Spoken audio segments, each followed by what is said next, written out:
Stop worrying about that shit. And I want to take people back 60 years to that moment to answer your question, Jameer. When they did the march across the Edmund Pettus Bridge, some of the polling that I've gone back and looked at show that the high watermark for people's support of civil rights at that moment was 19%. Okay. Polling was bad. You had a very popular governor at the time who was famous for saying segregation now, segregation tomorrow, segregation forever. He ordered state troopers to arm themselves and military grade gear and equipment to bring out dogs and water hoses at the end of that bridge and warn people about marching across the bridge in that moment. Do those things kind of sound familiar? I think they kind of sound familiar to what's going on. And the Yeah. people who marched across that bridge in that moment, over 600 people, homemakers, doctors, nurses, faith leaders, who did not know the outcome of what they were about to do.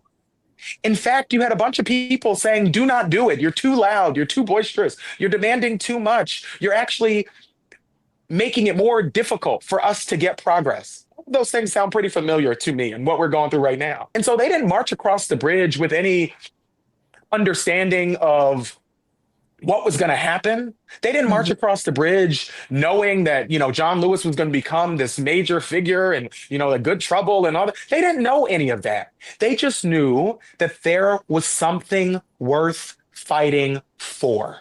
And I think in this moment, too many people are too interested in trying to understand who's going to get the credit. Okay. Who's going to be the main character in the story when the history books are written? Who's going to be the person who gets to Mhm. be the good trouble quoter later? Stop worrying about that shit. Like, really. And just get on the damn bridge because there is something worth fighting for. Don't worry about who's going to get credit.